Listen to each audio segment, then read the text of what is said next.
Hello, people. This is your New York Mario. Today is World Game Con, so join me on this adventure because chances are I don't think there's going to be a lot of videos on this con, so I'm going to be promoting this just like I did with a video game con back in September last year.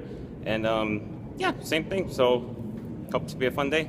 You know what the difference is between this and a video game con in terms of traveling? Taking an MTA train. And I'm joined by a friend of mine.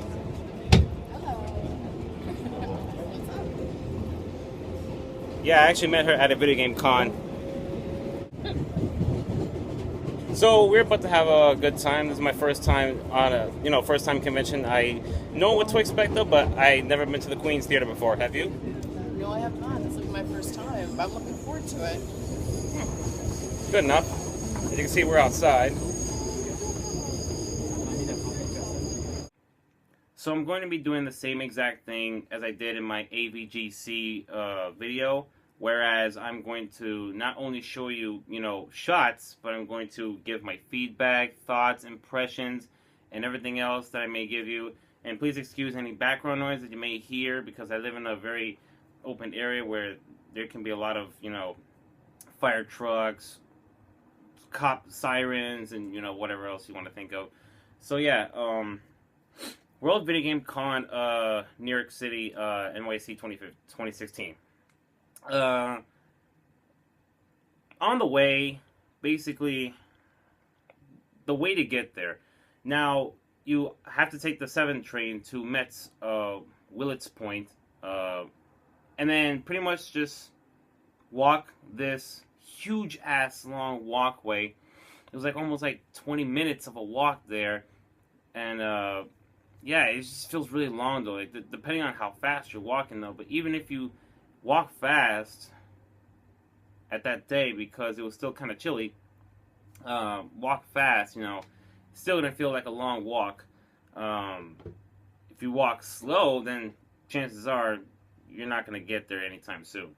So we get to the Queen's Museum, which we thought we were in the right area, but turns out that we were not. We were in the right area, but then turns out that we had to go to the next building over there, and then that's where it said, we saw the sign that said Queen Theater, we saw some cosplayers, we saw some, people, so that's when we figured, okay, we were in the right spot. The first thing you see is a Ghostbusters car, with Slimer, a doll of Slimer, in the car, so that's pretty cool.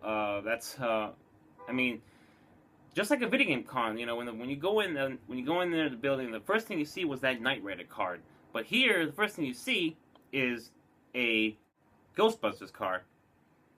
So there's that, and then when you get in, that's where you pay outside. If you paid it at the door, you have to pay out to those people on the table. Another first thing you see is this guy who has a table of customly decorated video game items such as cartridges, consoles, artworks of certain kind.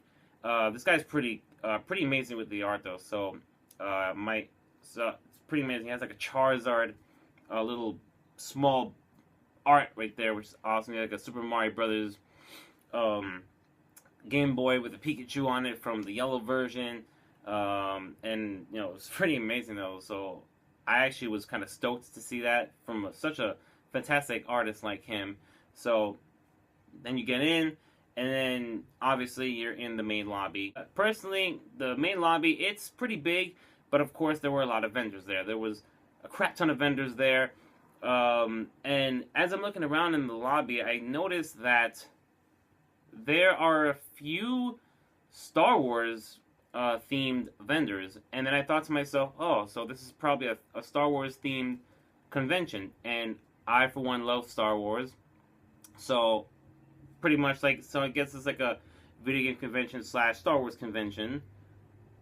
I guess you could say in a way, even though there was more video games than Star Wars items. One of the vendors that caught my attention was the one that had stacks. They had stacks of Star Wars Episode 7: The Force Awakens posters, and they had this little paper form that you had the option to fill out, where you write your name, you write your email, You write your anything else that they ask you for, and then you give it to them. You put it in the little thingy, like you're voting, like in the voting poll, or whatever, like something like a piggy bank. And basically, what that was for was to uh, see if you could win a free copy of Star Wars Episode 7: The Force Awakens on Blu-ray. So that's pretty cool. So of course I signed up for it. I put the thing in there, and I, because I love Star Wars, I actually grabbed about 5 posters. Yeah, 5 posters. I have a couple friends that love Star Wars as well as I do, so of course I'm gonna give them to them. And might keep one. I might keep 2 to myself. You know, maybe hang one up and frame the other one. I mean, it kind of makes sense in my opinion. So yeah, there's that. And there was like another Star Wars vendor with so many. There were like a bunch of like pictures, arts, pictures, framed, and there was one that you see a guy. Those little thingies that the elderly people use to walk, like those things, those stand thingies. Yeah, it was a lightsaber of that. And then I thought to myself, okay, so how are you supposed to use that in a lightsaber battle? Are you supposed to like detach it? You know, like I don't know how elderly, you know, I don't know how someone elderly can fight with a lightsaber. I mean, considering how disabled they are, but I don't know. Have fun, experiment if you want. I don't care, but I found it to be pretty funny. So then there was another Star Wars vendor that had some Star Wars stuff and actually some wrestling items like toys, title belts, like the one title belt, the World Heavyweight title belt. Back when I was a kid, those are the pretty old ones too. Back from like 2003 and 4 and stuff like that. It was amazing. I had that as a child, and it was so nice to see it again in front of me many years later here, an adult. Awesome. I looked, it was right there, and I was like, oh my god, that just brought back so much memories. And so there's that. So of course, you know, you have one vendor that has nothing but sprites, custom sprites that the person there made, as you see right there, that guy that's sitting right there behind. He made all that, and they all look pretty fantastic. They're all pretty much everything. They're anime, comic books, video games, pretty much almost anything. He has a 4-star, a Dragon Ball 4-star. That's amazing. That's pretty crazy. That's a 4-star. So, well done to him right there. Shout outs to you too. Then you walk around in there in the lobby, and then you go on straight ahead. You continue straight ahead, and of course there's more vendors, and there's also a cosplay vendor. There's about 2 or 3 cosplay vendors. Yeah, there's 3 cosplay vendors. And then as you go on, there's a pathway. There's 2 pathways. There's a left and a right pathway. The thing about these pathways is that they don't really go too long. One of the cosplay vendors is D Cosplay, a pretty good cosplayer. She was, you know, free hugs, I guess free candy, or she had some prints for sale, I guess. And then there was another video game vendor along the way, and then also there was like another Star Wars vendor selling a few collectible toys, and then that's where it ends. Also, somewhere around that, there's a door with stairs that leads to this huge theater. Pretty good theater. Really, really awesome theater. Nice, comfortable seats. Nice, decently sized stage. I think that stage was pretty much the biggest part of the convention, and by biggest I mean like the largest part of the convention, because if you went to the convention and you see the lobby, you know, I don't know. I just felt that the main theater was like the larger part of the convention, considering how many more people can be in there, rather than being in that one lobby or that other pathway.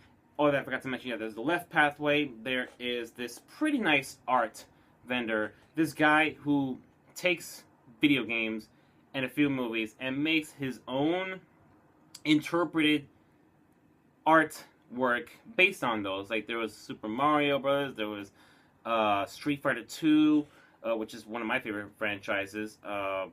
You got Mega Man, you got Sonic the Hedgehog, you got, you know, basically a bunch of video game franchises you can think of, and they're all sticks too. They're all sticks, and I'm not talking about sticks from Sonic Boom. Yeah, there's stick figures. But, it was pretty amazing though. And then actually, I forgot to. That reminds me, there was also this nice little huge, nice little large uh, Mario stick figure art somewhere outside. Pretty amazing. It was just sitting there outside, unattended though. I mean, I would have personally stole it.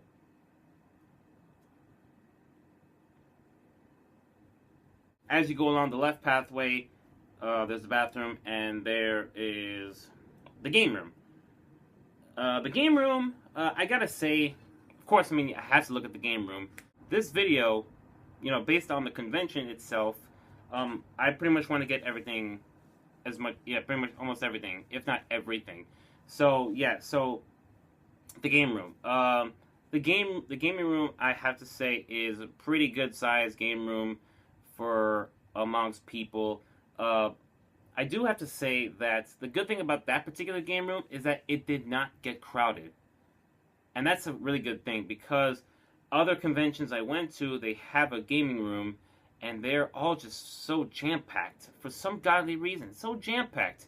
Like the one at Castle Point Anime Convention, for some of you that go there.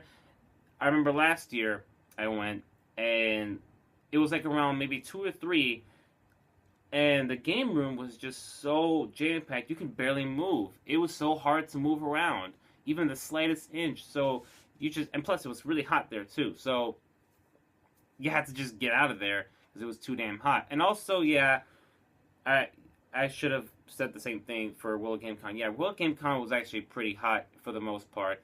Pretty much the majority of the con itself, the lobby, the straightaways, the pathways, they were kind of hot. So of course, I couldn't keep my mustache on because of that, though. They had a bunch of games. They had Street Fighter V. They had Mario Kart 64, the Japanese version. They had Project M, Super Smash Bros. Melee, Pokemon Stadium.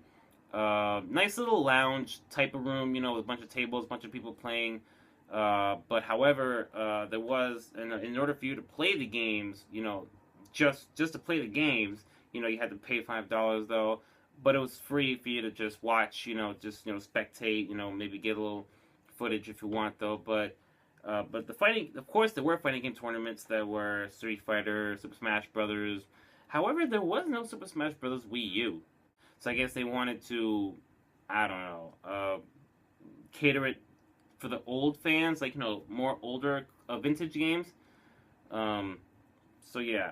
It's pretty good. If you get tired, if you get worn out, gaming room, nice place to sit down, charge your phone, talk to your friends, and all that other good stuff.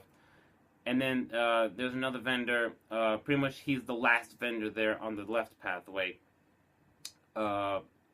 Pretty cool guy. Bunch of games. Yeah, it's pretty amazing. And that's pretty much it for the first floor. As for the con itself, that's everything to talk about for the first floor. Everything I just said is pretty much what you're seeing in the first floor. And I almost forgot to mention the game truck that's outside. It was outside. It was a huge truck. It was like one of those party buses with a huge music set outside. You go inside and it's almost literally like a gaming party house. It's like a lounge. You have nice, comfortable chairs, seats. You have like 5 TVs, all with different game consoles, different games. It's pretty amazing, though. Like, I would actually love to have one of those things at a party that if I ever host one, I would love to have a party, get that bus over with me. Despite how much I have to pay them to do so. I'm actually glad I went in there, yeah, because I thought it was just another vendor. I thought it was another place where, they're selling video games, but how wrong I was. It was amazing, though. It was really, really amazing, though, but we did not really spend any time there. All we did was just go in there, see what was in there,